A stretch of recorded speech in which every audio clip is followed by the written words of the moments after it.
Welcome back. It's still Daybreak Extra on Trust TV this beautiful Saturday morning. And just like we promised earlier, we're going to have lots of interesting discussions this morning to actually give you the required information that you need. So we talked about monkeypox earlier.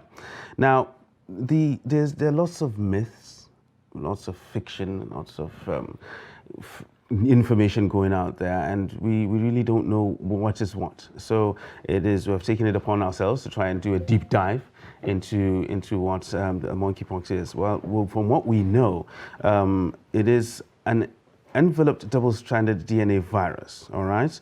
And there are lots of animal species that have been identified as susceptible to the monkeypox virus. And human monkeypox was first discovered in humans, that is, in the 1970s, in the Democratic Republic of Congo. And that's quite interesting. And it was found in a 9-month-old boy in a region where smallpox had been eliminated in 1968.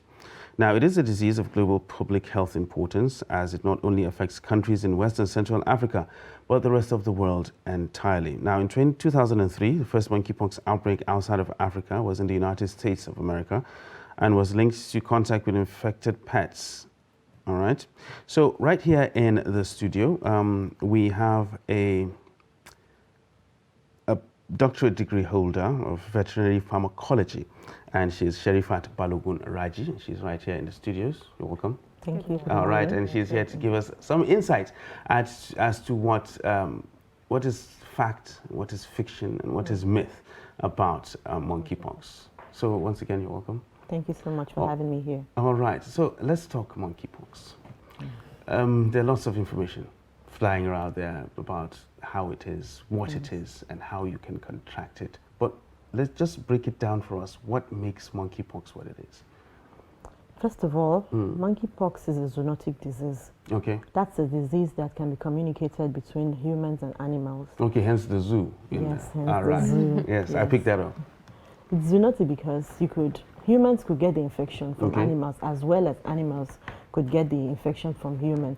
That's what makes it highly contagious. It's a public health disease, and it calls for an emergency that the whole world should face squarely. Initially, like you rightly said, in the 70s, it was only being contracted by Africans. It was seen like a disease of Africans, seen among Africans in the West Africas and in Central Africa. Yet, the global health emergency wasn't anything, as in it wasn't attacked like it should. It's a very uncomfortable disease. It affects population, it affects economy, it affects a lot of things.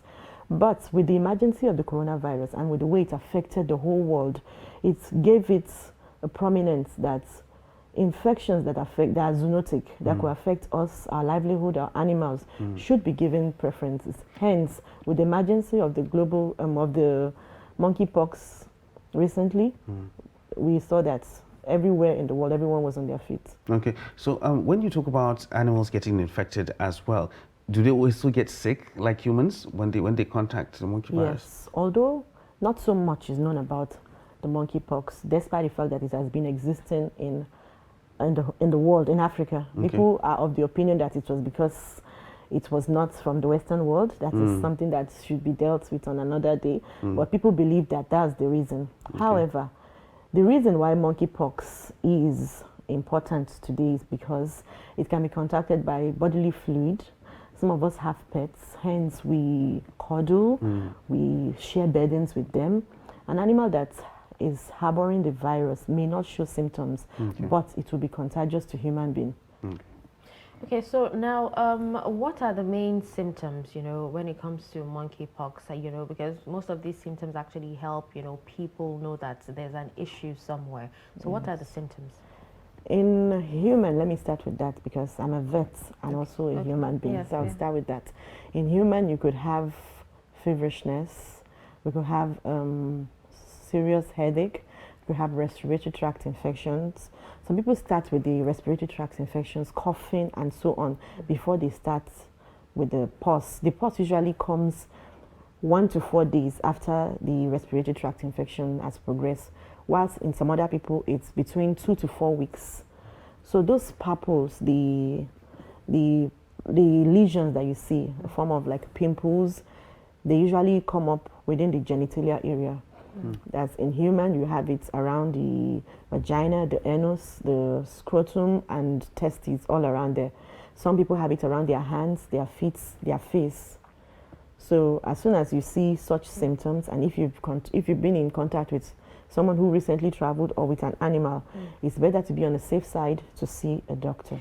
But how serious can it get, considering that in our climate here, once, you have fever, you automatically assume it's malaria, and then you go to, get, an off-the-counter drug instead of going to the hospital? For the fact that malaria is endemic, and because it has, over the years, not been able to be put under control, it's not so bad if people, because of its endemicity, try to treat malaria, although it's not a good thing. But because monkeypox is a viral disease and malaria is not, it's a protozoan disease.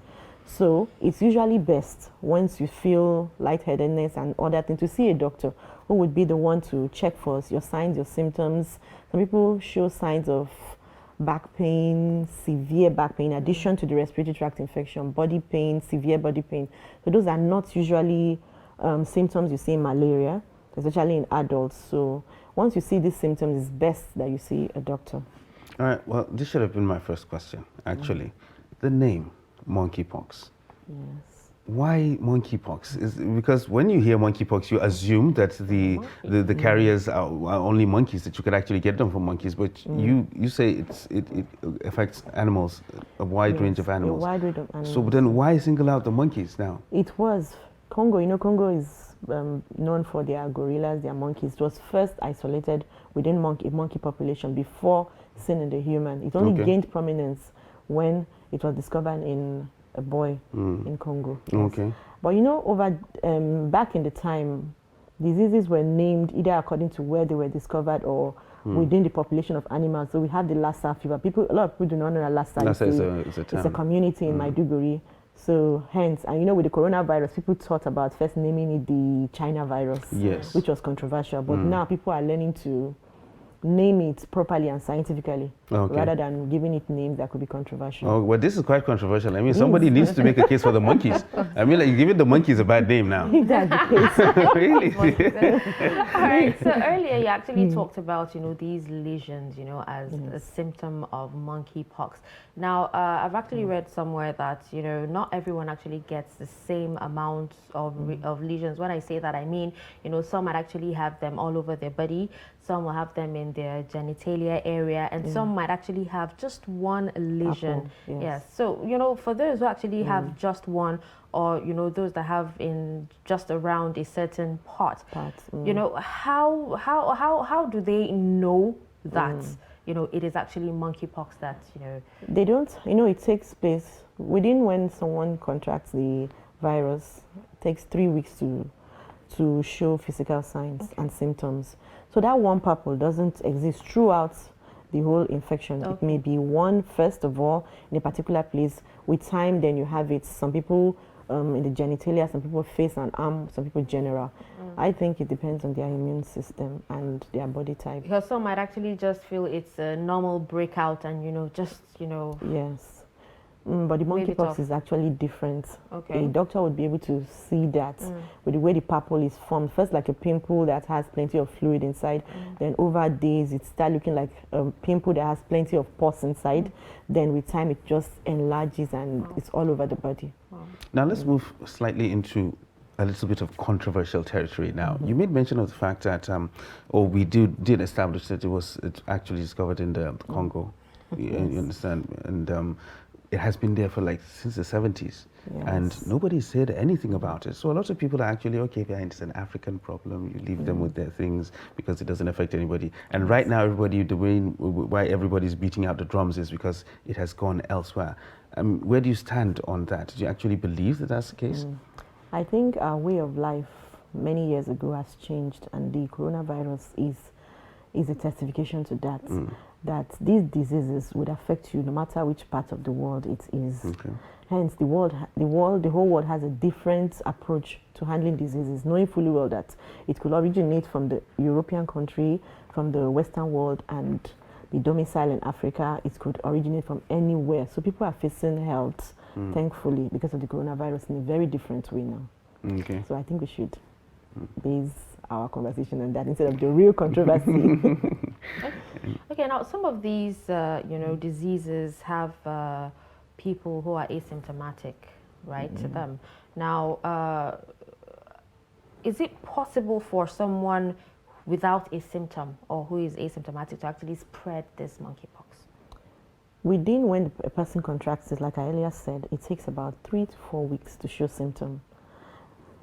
You can't say the person is asymptomatic at that time. It's just that it takes a while for the virus to fully take over the immune system. So everyone shows symptoms? Yes, everyone. at one point or the other.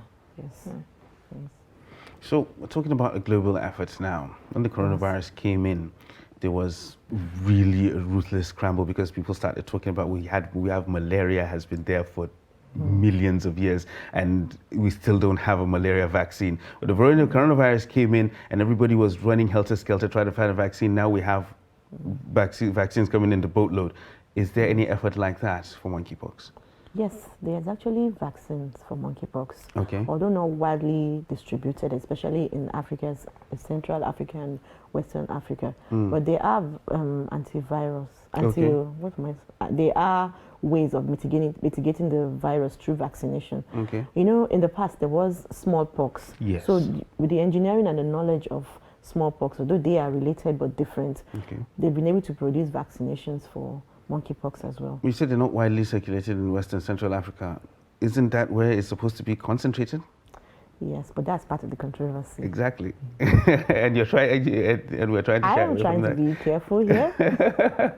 However, I think that we need to build our educational system. Okay. We need to structure it such that we don't have to wait for the Western world to produce the vaccine. We should be able to produce our own vaccines. Yes, yes. We all have to sit up, our lecturers, the research parts of science has to be taken really serious because we have a lot of talented lecturers, talented researchers, but what they lack is usually proper structuring of the system. Yes, as a researcher, I personally had to carry out most of my researches with my personal fund. Okay. If I were to be outside the country, that would be a different thing. I would be exposed to grants and different forms of funding to help me carry out my research comfortably, not having to borrow money. It happens to a lot of people in the academia, which shouldn't be. It affects the number of researches we put out. It also affects the way we attack diseases when they come in. Okay, but how effective are these vaccines? And also, okay, let's start with the first question first. How effective are these? The vaccines are quite effective before disease, before contraction happens. Okay. If you feel as if you relate, a person is a butcher, the person, or someone who hunts. Like I'm talking about Africa now, I'm bringing it to our place. If someone hunts, usually dresses, processes animals, or the person is a butcher, then the person is likely, or the person is a veterinarian, then there are likelihoods that you face bodily fluids and other form of contaminations of this virus. So it is better for those people who are at high risk to take the vaccination first of all. However, if the disease has already set in, it's usually not effective. As a matter of fact, you're just compounding the load of the vaccine, of the virus in the body. So at those stage, because it's a self-limiting disease, self-limiting means that So what works at that stage? Okay, what I mean by self-limiting is that the disease would go with time if it's not compromised by a bacterial infection. So you could symptomatically treat it if there's a headache, if there's fever, you could treat it if the person needs fluid and things like that. You could treat it if the disease recedes. Otherwise, it's best for you to take the vaccine initially. Well, the next question I wanted to ask was, how fatal is it compared to COVID-19? Compared to COVID-19, the virus isn't, I won't grade it on the same level. Okay. Yes, but it's physically not appealing, having pus all over the body. Definitely. It has a lot of stigmatization with moving around with such people, with such amount of papules on the body. It's usually not easy. And then it's itchy, it's painful, and just so uncomfortable. All right, so let's bring it back a little bit and talk about what you touched on earlier, the issue of getting grants for researches to be carried out. Is it that these grants are not available in the country, or you have to go through a certain process before you get them? How available are they? In other countries, other clime, you see that a lot of people are involved in research. We have a lot of NGOs who provide funding. A lot of people, when maybe after passing, you could say, this so of my property should be transferred to so university. So there are opportunities endlessly before you even come to the how the government plays in this. So there's excessive amount of funding and opportunities for researchers. But when you come to our clime, it's a different thing. We also apply for grants, but the process is rigorous because we do not have proper structuring. So you have to go through a lot of vetting. You have to have a very good team. You must have published a lot of researches before you are taken seriously and given grants. So that's usually from if you're out there looking for grants, that means you have not been able to do the research properly. How do you publish to be able to get these things? Yeah, that's true. For some papers, if you do your research, there are usually some standards. If we are using equipment of the 70s to carry out DNA extractions and some other things, which we're actually doing, which we are actually doing, it even doesn't make the result of the research credible enough. So we have to. It's a struggle. It's a constant struggle. Yes. Okay. Well, some research actually, have it that monkeypox is also related to sex. How is that? Can you shed more light on that? I wouldn't say it's related to sex. I like to expatiate on the notion. It's not related to sex, but it could be transmitted through sex because of bodily fluid exchange, sweat, semen, vaginal fluid, and all those things. The virus usually based in there and could just be shared easily. So it's not because of sex. It can be. It's not like associated. An STI no, not at all. Yes, it's not. All right. So still talking about the monkeypox and animals. All right. We've been talking about human beings for a very long time. Let's talk about the animals now. Yes. Some of us have pets. Some people have pets. Yes, a lot of people actually. People yes. I have to. No, but still, really, some of us we're rare animals. Yes. Yeah, for different reasons. Definitely. Some of us keep them as pets. Some of them keep them for food, for different reasons. Yes. So and some of them can actually be both. Yes. Yes. So how do we properly take care of these animals to make sure that they don't get these things, because we can get it from them? And it's easy for you to look at someone and say, okay, fine, this person has monkeypox because he displays all these things and you can actually see them. Yes. But I have a goat that actually has this thing. You import it from Gambia. If you imported a goat from Gambia now, there's no telling what it has.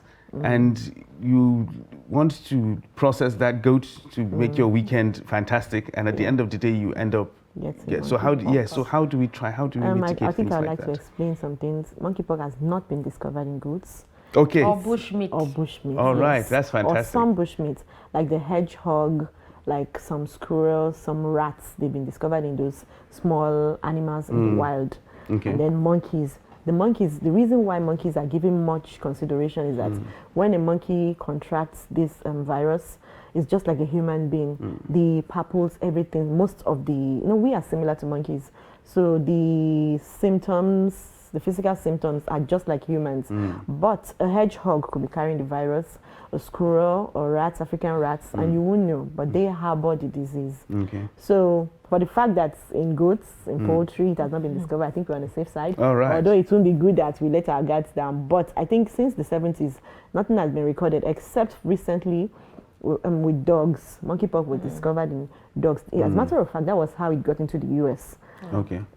Some people went and got some dogs, some breeds of, carnivores, breed of carnivores, and then they transported them from West Africa, I don't know which country in particular, and by the time they brought them over, some other animals shared their beddings, not knowing that these animals were coming with the monkeypox virus. So that was how it spread with those that handle the animals, other animals, and just keep going. And so going dog and lovers going. should be extra careful. They should be careful. Okay, that means I don't have a problem. Okay, now how does monkeypox affect children? As it differs to adults, how does it affect children? Children are developing. Okay. Many of the diseases that we have built proper immunity against, they may have a tougher time dealing with that. And due to the fact that the monkeypox disease is self-limiting, that means that whether you treat it or not, it will still recede as long as maybe some other factors are in place, like your diets, you treat it symptomatically. But with children, it's usually tougher to handle, I think, because of their immune status and other things. Otherwise, the symptoms and everything are the same.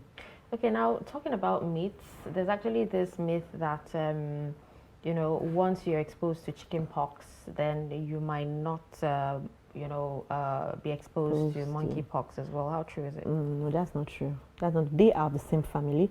The chickenpox, the smallpox, the monkeypox, they are all of the same family. But you could also get the monkeypox if you have the chickenpox. If you've had the chickenpox, yes. Yes, you can also contract that, yes. All right. So, and still talking about the issue that she actually raised about children, and about the vaccine that we actually have. Are they safe for children? For now, there's much knowledge on that. It's usually adults and really limited. Much researches are still going on to actually ascertain these vaccinations and all as far as monkeypox is concerned. Okay, so it's not like a vaccine that I can just walk into any health place and say, okay, fine, I want to be vaccinated for monkeypox. A lot has to be done for that. As a matter of fact, it has to be not you, but the clinician involved will be the one to request for your sample. If you feel strongly that this looks like a case of monkeypox, will be the one to request. But just individually going out to just say, I think I'm having monkeypox, no, that doesn't work like that. Due to the knowledge, exposure, and a lot of things that still. No, I was talking about the vaccine now. Okay. Oh, the vaccine. Yeah, I say I don't believe I have monkeypox. I go walk into a place and I say, give me monkeypox vaccine. No, over here, not yet. Okay. But we are still working towards that. Okay. Okay. Now, when it comes to smallpox, you know, it's said that once you've contacted smallpox, you know, you can only contact smallpox once in your life. Yes. Is it the same for monkeypox as well? I think so, but I'm not sure about that. I think so. People say that there aren't much information about monkeypox, so I can't just give a verdict that if you contract it once, you can't. Yes, there are not much information. Okay. Yeah. But over time, I'm sure it will be available for all of us to work on. Okay, so but right now we only have, you know, pockets of these you know, cases in different countries. Should we be scared about it becoming a pandemic, just like COVID-19? Yeah, I think we should be. Pandemic. Yes, for as a veterinarian, animals are transported over the borders, which I'm quite aware of. We have people who travel, import their pets over, maybe they attach the pets, nobody to take care of them like they would, and they are coming over from different countries. Then we have animals that move from maybe Chad and other parts of the country, they move into the... Niger, yes, to Nigeria. Or Gambia. Yes, or Gambia. What we have to work on is work on our borders, our land, our air, water. We have to work on our borders, making sure that there are means of ascertaining that animals that come in do not come with many of these zoonotic diseases, not only monkeypox. Yeah, but is there like a rapid test that can be done to ascertain whether? No, for monkeypox, the definitive diagnosis, the means is not rapid at all. It takes a few days to a few weeks, yes, to ascertain that this is a case of monkeypox. Okay, now people with HIV, you know, are they more likely to actually get monkeypox? No, that's not true. Although people with HIV have reduced immunity, this is a struggle. They have to struggle with getting their immunity on a certain level. They may be more susceptible to it, but generally, if you eat well and your immunity is okay, they are just as normal as anybody else. Yes. So the possibility of them contracting monkeypox is just like them any other disease. Yes. Okay. Yes. And like any other person, as long as they are properly taken care of in terms of their drugs and their immune levels are high and things like that, then they are just as normal as any one of us. Okay. All right. So are there everyday things that we can actually do to protect ourselves? Yeah, exactly, because with COVID-19, we're told to wear masks, wash our hands, and keep distances and whatnot. So monkeypox, is there anything like that? Yes. The COVID-19 has brought in the tradition or the knowing that you have to keep your hands washed. Okay. Also, the fact that you have to make sure when you're relating with animals, you have to be sure this is my animal, it hasn't related with another animal or an animal that came from the wild. Someone have to be careful about their pets, and that's a means of making sure that it's not transmitted here and there.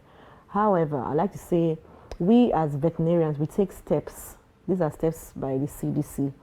That an animal that is suspected to have monkeypox, when coming into the clinic, you must have discussed with the owner, first of all, prior to that, and shouldn't come in through the same entrance as normal, because animals go in and out of a veterinary clinic. An animal with monkeypox is just going to shed everything for others, just causing the disease to spread. Hence, most veterinary clinics usually have 2 entrances into the clinic, or maybe an exit could be used for this purpose. And then you should make sure that if you are a vet and you want to handle this, you have to follow guidelines by the CDC, wear your gloves, wear your PPR, have a face shield and things like that before collecting sample, before diagnosing and other things.